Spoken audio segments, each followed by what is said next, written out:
देखो भाई, हमने जो स्टार्टिंग करी है वो मॉर्निंग सर। हमारे पास है limitations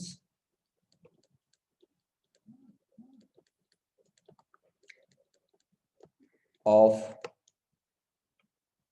Rutherford atom model.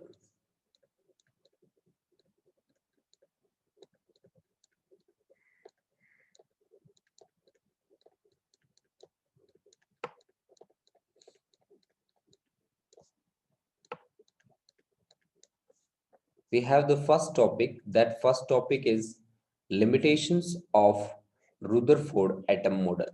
This is the concept of first concept of the class. देखो बच्चों पार्टी, यहाँ हम जो काम करेंगे स्पेशली, चाहे हम बात करते हो रुदरफोर्ड एटम मॉडल की, चाहे हम नील बोहर्स एटम मॉडल की, तो उनकी कुछ एक कैरेक्टरिस्टिक, कुछ एक प्लस पॉइंट भी हैं, तो उनके पीछे पीछे कुछ एक उनके माइनस पॉइंट्स भी हैं। देखो ये आपने पहले भी पढ़ा है केमिस्ट्री के अंदर, इसकी क्या लिमिटेशन थी। इसकी जो सबसे बड़ी जो लिमिटेशन है, सबसे बड़ी जो इसकी कमी थी वो ये थी कि इसने ये बात कही, इससे पूछा गया कि आप बताइए कि न्यूक्लियस के चारों ओर जब इलेक्ट्रॉन, ये न्यूक्लियस है जिसको परफेक्ट स्फेरिकल शेप में लिया गया। स्फेरिकल शेप में इसलिए लिया गया क्योंकि स्फीयर एक ऐसी ज्योमेट्री है जिसका सबसे कम सरफेस एरिया होता है। स्फीयर एक ऐसी ज्योमेट्री है जिसका सबसे कम सरफेस एरिया होता है, सबसे कम सरफेस एरिया, कम वॉल्यूम, ठीक है ना, सबसे कम वॉल्यूम ऑक्यूपाई करता है।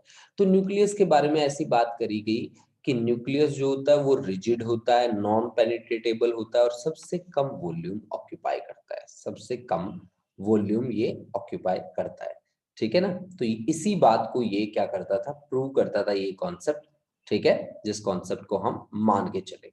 देखो बच्चों, उसके बाद देखो हम क्या बात करते हैं यहाँ पे,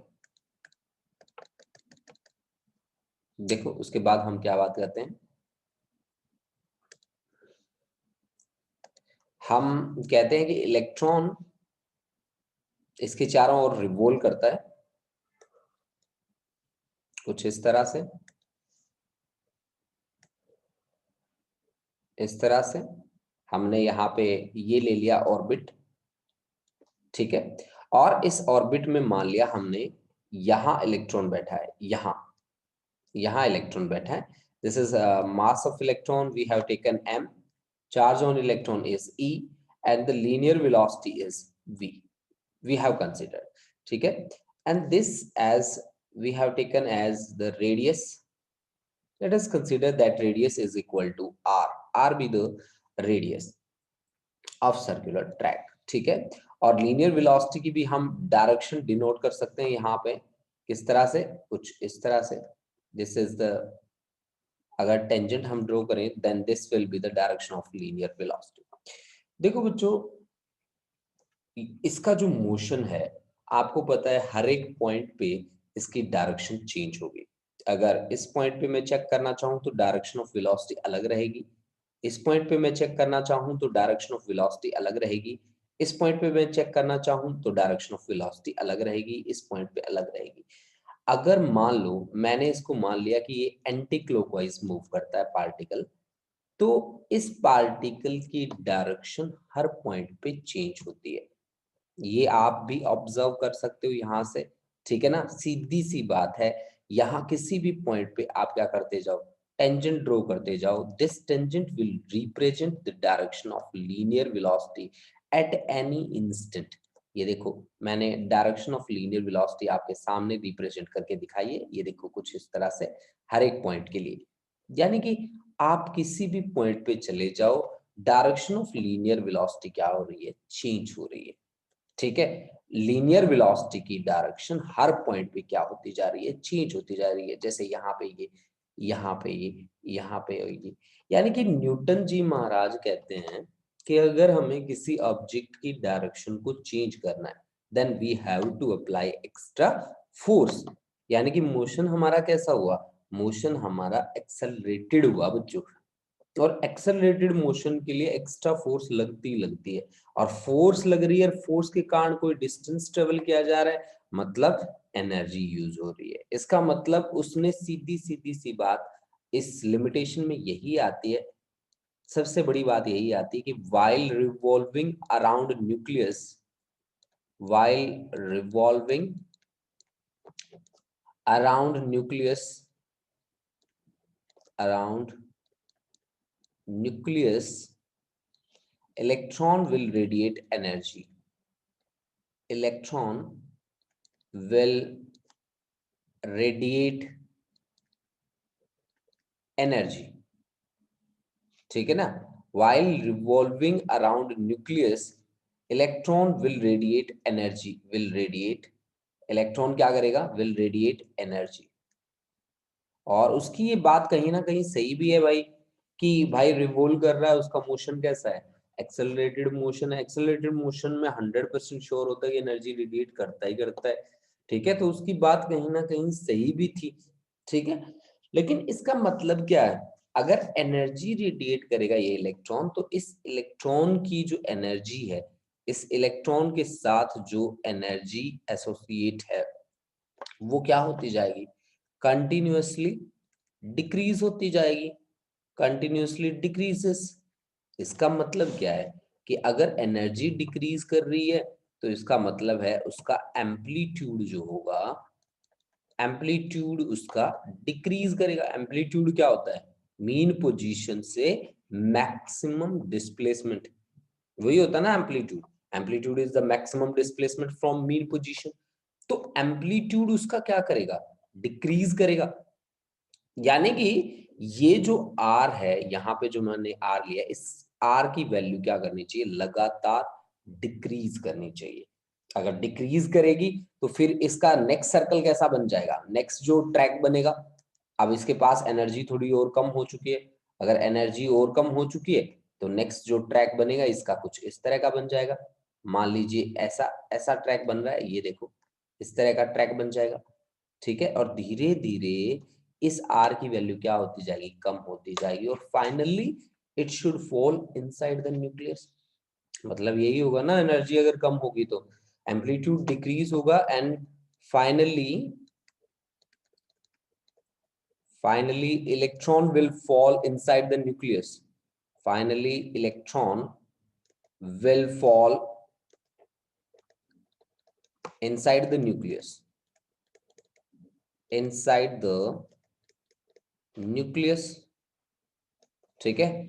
फाइनली क्या करेगा ये, इनसाइड द न्यूक्लियस, ठीक है, ये फॉल करेगा इनसाइड द न्यूक्लियस। बट मैं आपको एक बात बताऊं बच्चों, ये न्यूक्लियस के अंदर एग्जिस्ट नहीं कर सकता, but electron electron can't exist inside the nucleus, inside the nucleus।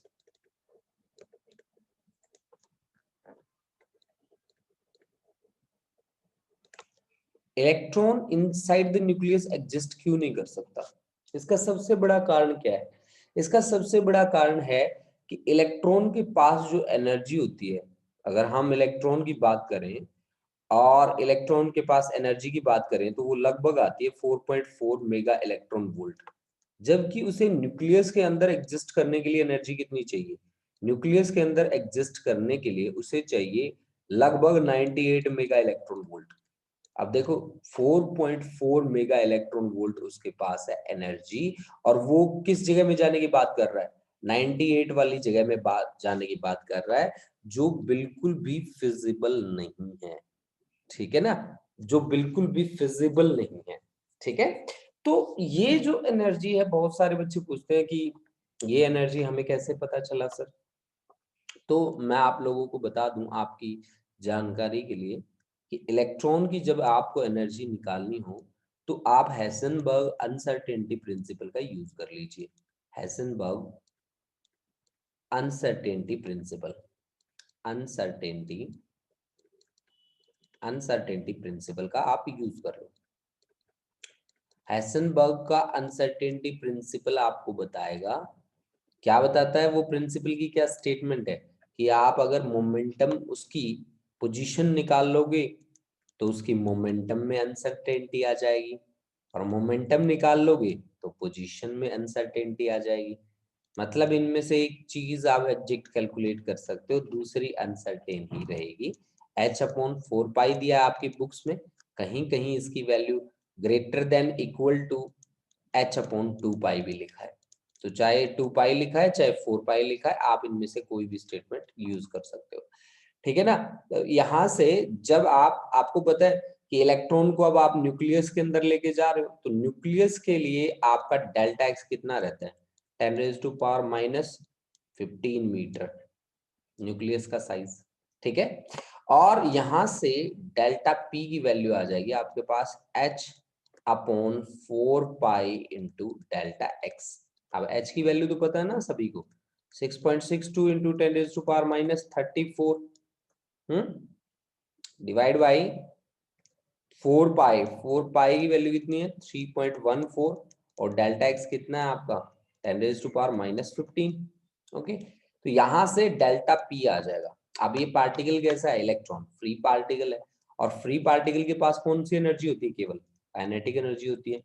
तो यानी कि इसकी जो टोटल एनर्जी है वो क्या है, काइनेटिक एनर्जी ओनली। पोटेंशियल हम इसकी कितनी मान के चलते हैं, 0 मान के चलते हैं, तो इसके पास होगी केवल काइनेटिक एनर्जी। और काइनेटिक एनर्जी का क्या फॉर्मूला होता है, 12mv², जो किसके बराबर बनता है, मोमेंटम का स्क्वायर डिवाइड बाई 2m। अब मोमेंटम कितनी है हमारे पास, मोमेंटम है kinetic energy E is equal to हमारे पास आ गया इतना, टोटल एनर्जी आ गई हमारे पास। तो E इज इक्वल टू कितना बन जाएगा, E is equal to p²। p की वैल्यू हमारे पास, p की जगह पे डेल्टा p का स्क्वायर लिखोगे, जो हमने निकाल ली है। और 2m मास कितना है, इलेक्ट्रॉन का मास होता है 9.1 इंटू 10⁻⁻31। ये तो आएगी बच्चों जूल में, आप इलेक्ट्रॉन वोल्ट में कन्वर्ट कर लो, तो डेल्टा पी का square divide by 2 into 9.1 into 10⁻⁻31, divide कर दो इसको किसके साथ, 1.6 इंटू 10⁻⁻19 के साथ। दिस इज इलेक्ट्रॉन वोल्ट, ठीक है। मेगा से मेगा में कन्वर्ट करना है, 10⁻6 से मल्टीप्लाई कर दो, सॉरी डिवाइड कर दो, 10⁻6 से डिवाइड कर दो, तो ये बन जाएगा कितना, मेगा इलेक्ट्रॉन वोल्ट, ठीक है। तो this is all about the energy. जब आप इस फॉर्मूला से एनर्जी निकालोगे तो आपके पास एनर्जी, इलेक्ट्रॉन की कितनी एनर्जी आएगी आपके पास, लगभग 4.4 मेगा इलेक्ट्रॉन वोल्ट के लगभग आएगी। चाहिए अभी इसको सॉल्व करके देख लो आप, आपको पता लग जाना कि हाँ जी 4.4 मेगा इलेक्ट्रॉन वोल्ट आ गई है, ठीक है। अच्छा, अब आप लोग कहोगे कि सर आपको इनसाइड द पार्टिकल जो एग्जिस्ट करता है उसकी एनर्जी कैसे पता चली, आप निकाल लो। यहाँ पे mass of proton 6.2 into 10⁻⁻27 kilogram होता है। डेल्टा एक्स की वैल्यू मैं आपको बता ही रहा हूँ, 10⁻⁻15 मीटर होती है। तो अब निकाल लो आप इसकी काइनेटिक एनर्जी। काइनेटिक एनर्जी कैसे निकालोगे, डेल्टा पी आप निकाल सकते हो, डेल्टा p²/2m वाले कॉन्सेप्ट से निकालोगे, ठीक है। तो निकालो उसकी वैल्यू और चेक करके बता देना मेरे को कि उसकी वैल्यू कितनी आएगी। तो सबसे बड़ी जो लिमिटेशन थी रुदरफोर्ड के एटम मॉडल की, वो लिमिटेशन यही थी कि उसने ये बात कही थी कि while revolving electron will radiate energy, and according to the concept of Rutherford, finally that electron will fall inside the nucleus, which is practically impossible, ठीक है। तो ये उसकी लिमिटेशन थी, उसके साथ उसकी लिमिटेशन को कवर करने के लिए बोहर तैयार बैठा था। और उस बोहर ने क्या क्या अपने मॉडल में सबसे पहले बातें बताई और उसने किन किन बातों पे वर्क किया, लेट्स स्टार्ट दैट कॉन्सेप्ट। हाँ जी बच्चे सभी जाग रहे हैं ना बैठे हुए, पूछ लूं मैं, चेक कर लूं ना, मेरे को खुद को नींद आ रही है, तो आपको भी आ ही रही होगी नींद तो। आकृति, आकृति यस सर। जाग रहे हो बेटा, यस सर। वेरी गुड, बहुत बढ़िया। हरजोवन, यस सर। अरे वाह यार, तू सुबह जल्दी उठने वाला लगता है मुझे, हैं? कितने बजे उठते हो बेटा? सर 6 बजे। दैट्स गुड, बहुत बढ़िया, शाबाश। अच्छा, मनजोत, मनजोत भी सुबह Yes, जल्दी। sir. अरे तू तो सोई पड़ी है बेटा। मनजोत हाँ जी सर। उठ गए हो बेटा? सर हाँ जी। अरे वाह, इस बार सही बोल रहे हो बेटा, पहले तो सोए सोए बोल रहे थे हैं। सर वो मेरा गला थोड़ा खराब था। ठीक है बेटा, ठीक है बेटा, ठीक है। हाँ जी प्रशांत। Yes sir. अरे वाह यार, बहुत बढ़िया। साहिल प्रीत सिंह। साहिल, साहिल बोलो बेटा।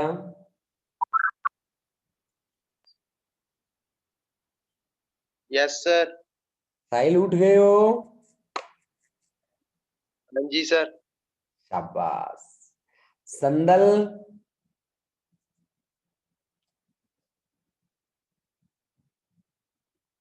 संदल,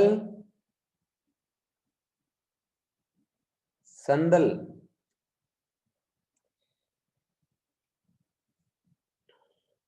दैट्स वेरी गुड। चलो एक बच्चा तो ऐसा मिला जो सोया पड़ा है, दैट्स गुड। Yes sir.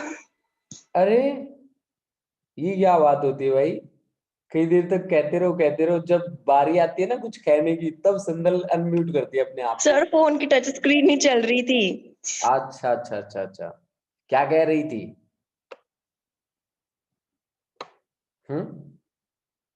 क्या कह रही थी बेटा, फोन की टच स्क्रीन?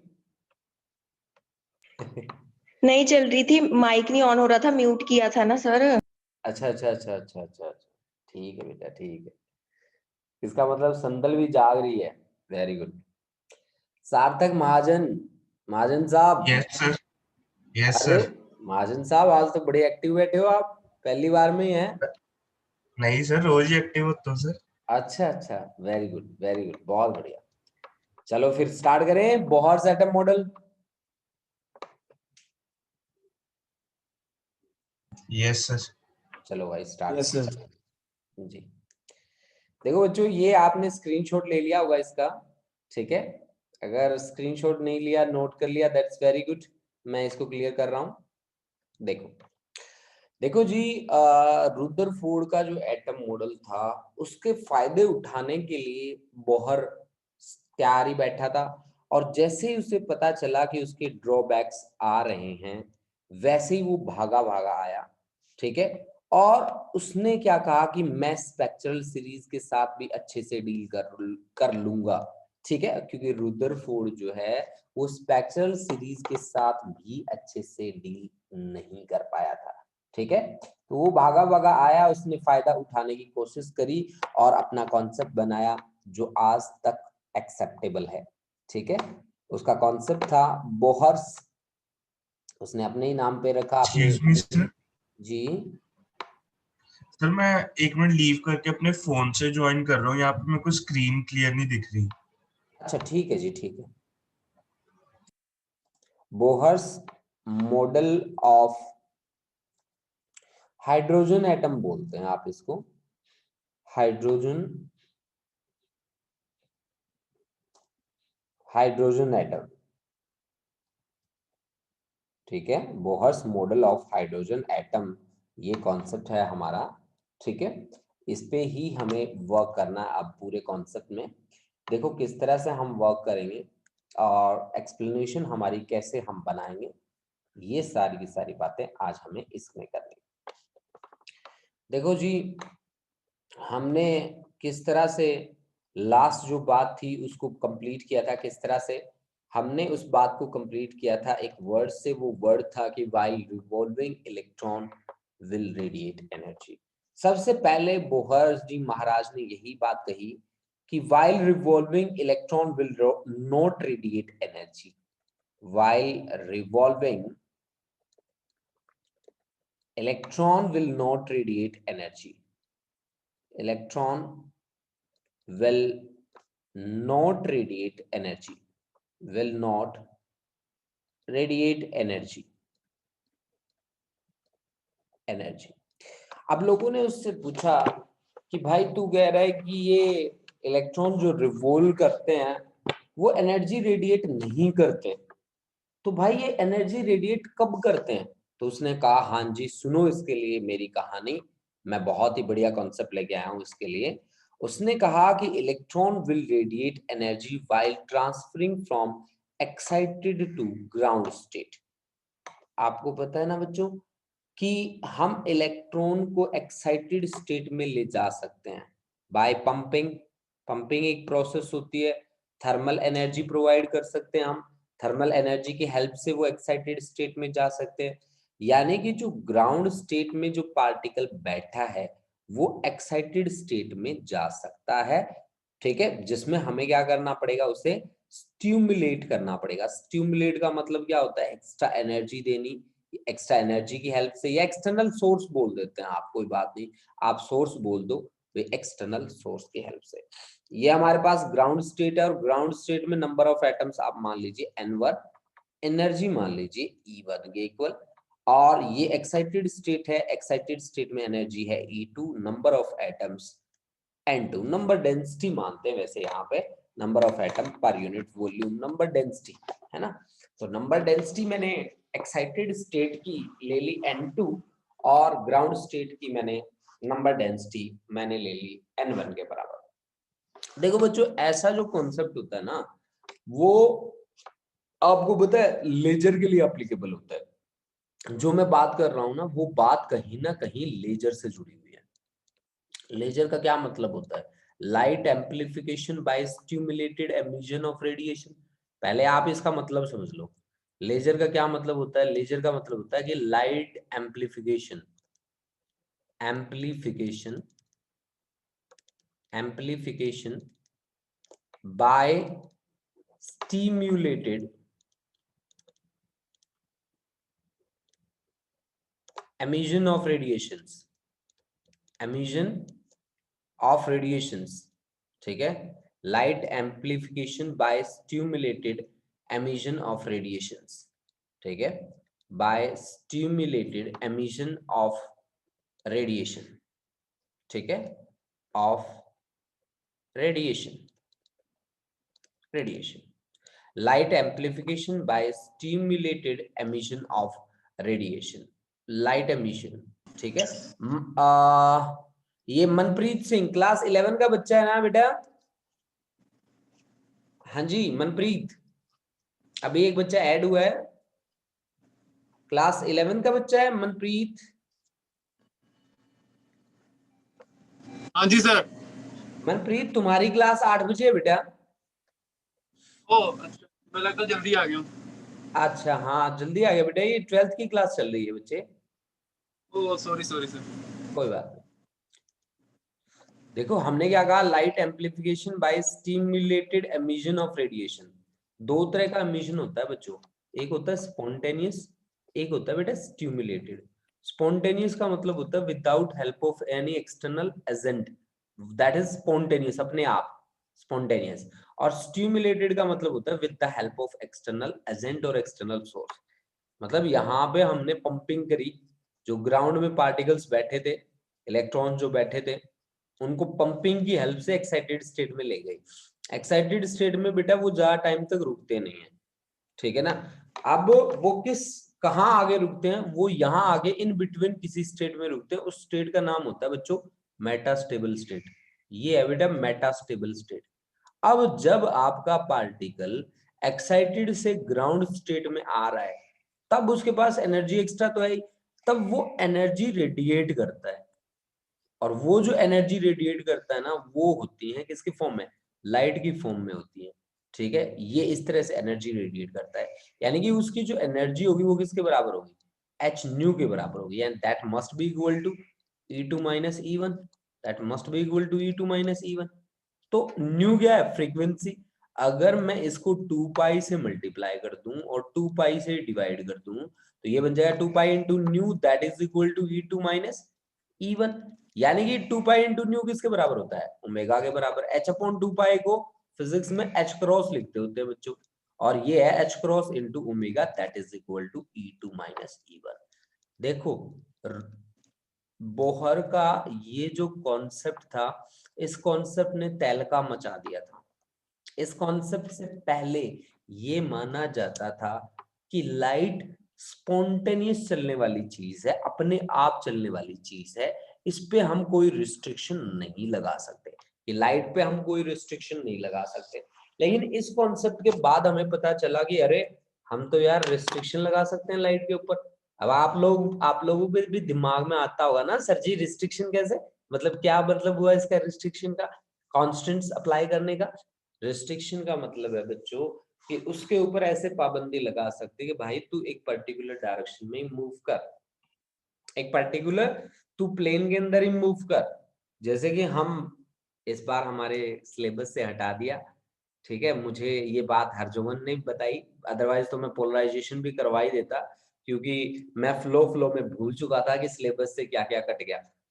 तो पोलराइजेशन का जो आर्टिकल है ना, वो आर्टिकल हमें यही बताता है कि हम लाइट को एक पर्टिकुलर प्लेन में कन्वर्ज कर सकते हैं, and that was possible after the concept, that concept we have introduced now, ठीक है, according to Bohr's model of hydrogen atom, जिसमें बात करी गई कि electron while transferring from excited to ground state will radiate energy in the form of light radiation, है ना। यहाँ पे हमने अभी अभी आपके सामने बात करी है कि इलेक्ट्रॉन जब एक्साइटेड से ग्राउंड स्टेट में आता है ना, तो एनर्जी रेडिएट करता है, that energy is equal to energy of light radiation, and this energy is equal to h nu we have taken for a single particle, and for a single particle there are some differences of energy in excited and ground state, and with the help of that we have introduced that relation कि h nu is equal to E2 minus E1। अब देखो ये तो थी भाई पहली बात, जिस बात ने मचा दिए थे तैलिए। अब दूसरी बात क्या थी, दूसरी बात उसने यही यूज की, ठीक है, रुदरफोर्ड वाली, कि हर एक एटम का एक न्यूक्लियस होता है, ठीक है जी, न्यूक्लियस के अंदर सारा का सारा पॉजिटिव चार्ज और मास एग्जिस्ट करता है, ठीक है, entire positive charge and mass exist inside the nucleus, ठीक है, पूरा का पूरा पॉजिटिव चार्ज और मास उसी न्यूक्लियस के अंदर क्या करता है, एग्जिस्ट करता है, ये बात कही उसने, ठीक है। और उसने ये कही कि ये जो इलेक्ट्रॉन है इसके चारों ओर जो रिवॉल्व करने वाले इलेक्ट्रॉन्स हैं, उनको नेसेसरी सेंट्रीपिटल फोर्स कहाँ से मिलती है, वो मिलती है कहाँ से, आप सोच सकते हो कहाँ से मिलती होगी वो। एक मिनट भाई, ये सर्कल ठीक बना दूंगा। ये देखो, ये है, मान लो इलेक्ट्रॉन हमारे पास इस पाथ में क्या कर रहा है, मूवमेंट उसकी जो है वो इस पाथ में हमने मान ली, ठीक है जी, यहाँ उसकी मूवमेंट है, ऐसे हमारा इलेक्ट्रॉन रिवॉल्व कर रहा है इसके चारों ओर, उसके पास मास है m, चार्ज है e और linear velocity v, and this is the direction. I think we have to draw the tangent, ठीक है, मैंने टेंजेंट ड्रॉ कर दिया। This tangent represents the direction of linear velocity, and again I have considered the direction of electron anti-clockwise। अब हम क्या कहते हैं बच्चों, आपको पता है कि न्यूक्लियस के ऊपर चार्ज कितना होता है, Ze चार्ज होता है न्यूक्लियस के ऊपर, ठीक है, और चार्ज इसके पास भी है, तो दो चार्ज पार्टिकल के बीच फोर्स ऑफ इंटरेक्शन क्या होता है, आपको पता है, F।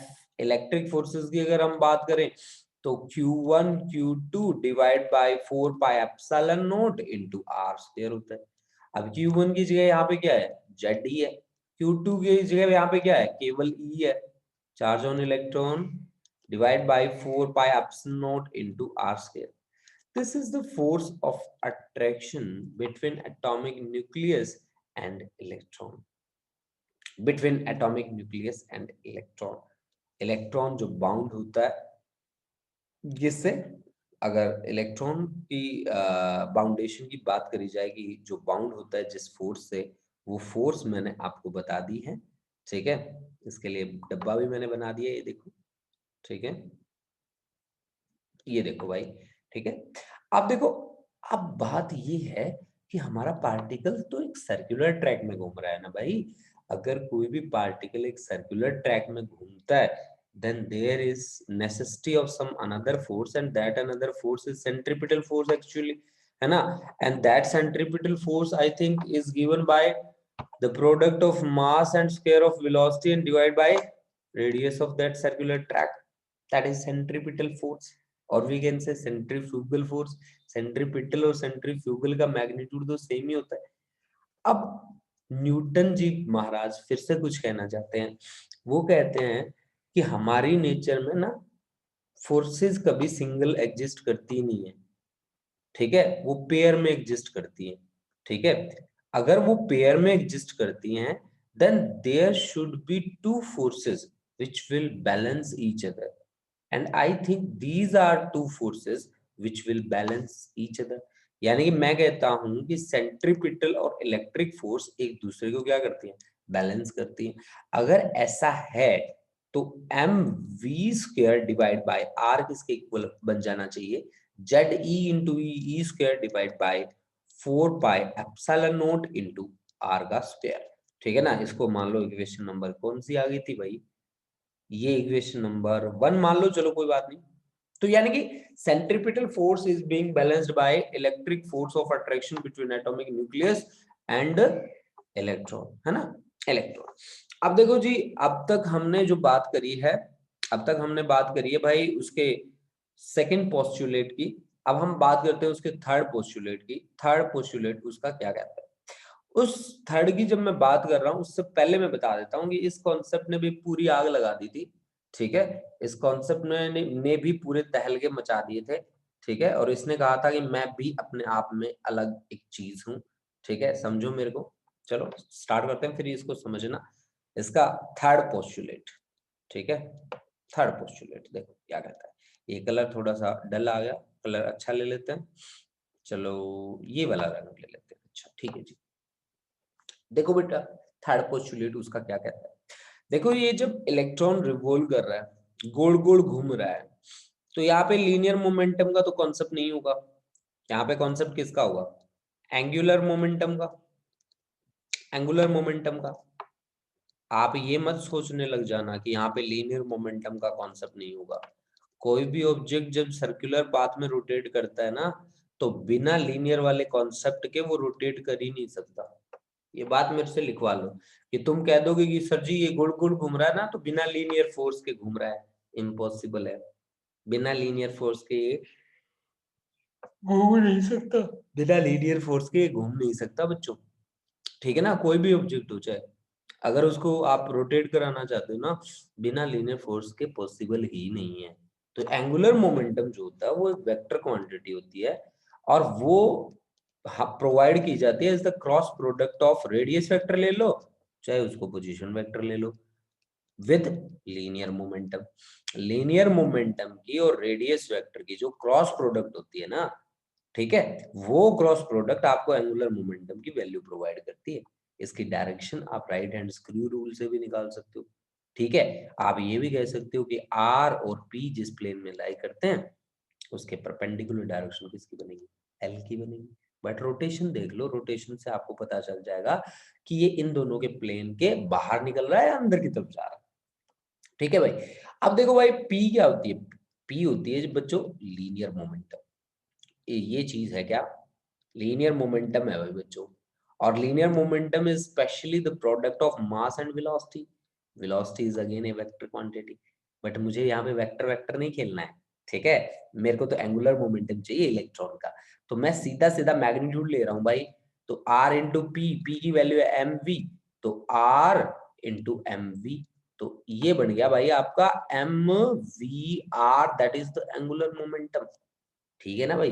अब कई जगह पे क्या किया है पता है, v is equal to r omega ले लिया इन्होंने, तो v is equal to r omega ले लिया, कोई बात नहीं, इससे क्या फर्क पड़ता है। तो l is equal to m r square into omega बन गया आपका एंगुलर मोमेंटम।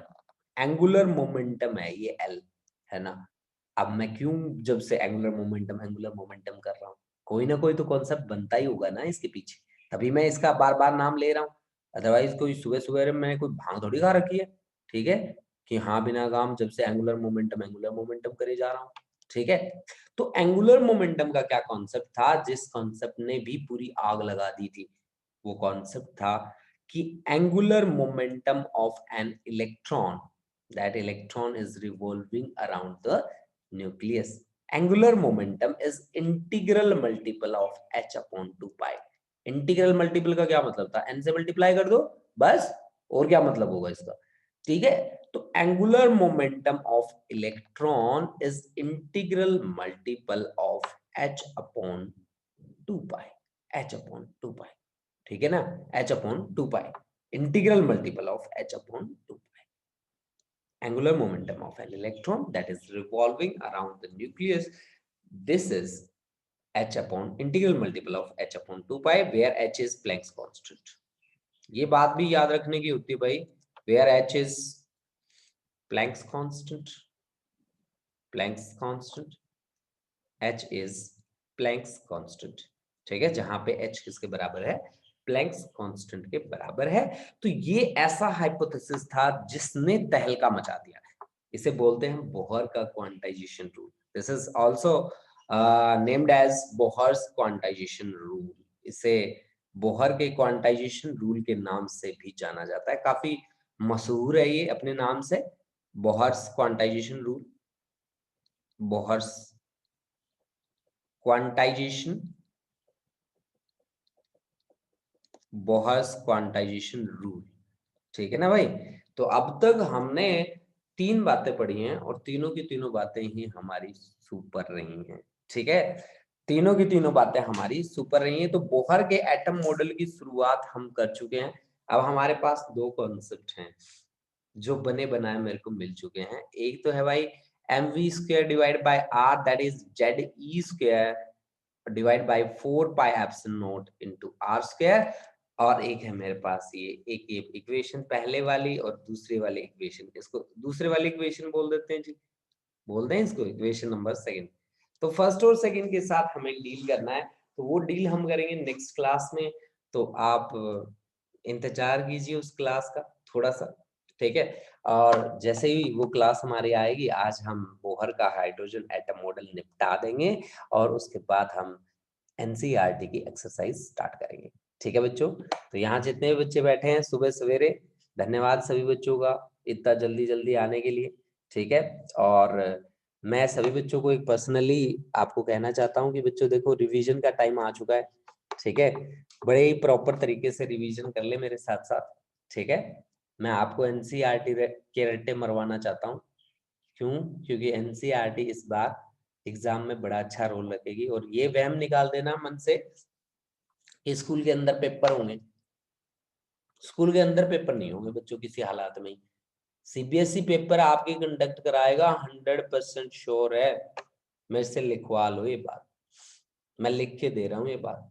हाँ, ये बात हो सकती है कि आपका सिलेबस थोड़ा और रिड्यूस कर दे, जैसा कि अदर स्टेट्स में हो चुका है. अगर अदर स्टेट्स में हो चुका है तो यहाँ पे भी सिलेबस थोड़ा सा रिड्यूस और करेगा सीबीएसई, ठीक है. लेकिन पेपर आपके लेगा ही लेगा बच्चों, ठीक है. ये बात आप याद रखना बेटा, ठीक है. कहीं इस वहम में रह जाओ कि हाँ पेपर तो हमारे स्कूल में ही होंगे और जगत सर नंबर लगाने वाले होंगे. ना ना, जगत सर के हाथ में तो इंटरनल असेसमेंट होगी, वो मैं आपकी दूंगा लगा, ठीक है. चलो, इसी बात के साथ करता हूँ क्लास को यहीं पे समाप्त और मिलते हैं नेक्स्ट क्लास में. नेक्स्ट क्लास के लिए प्रिपेयर रहें बच्चा पार्टी, ठीक है. हमें आज बोहर्स एटम मॉडल को कंप्लीट करना है, उसकी सारी स्पेक्ट्रल सीरीज हमें कंप्लीट करनी है, ठीक है. Thank you students, thank you. आप सुबह सवेरे आए क्लास में, बहुत बहुत धन्यवाद आप लोगों का. और आप ऐसे जुड़े रहिए, सिलेबस को बहुत ही अच्छे तरीके से कवर कीजिए, मुझे बड़ी खुशी होगी, ठीक है. थैंक यू बच्चों.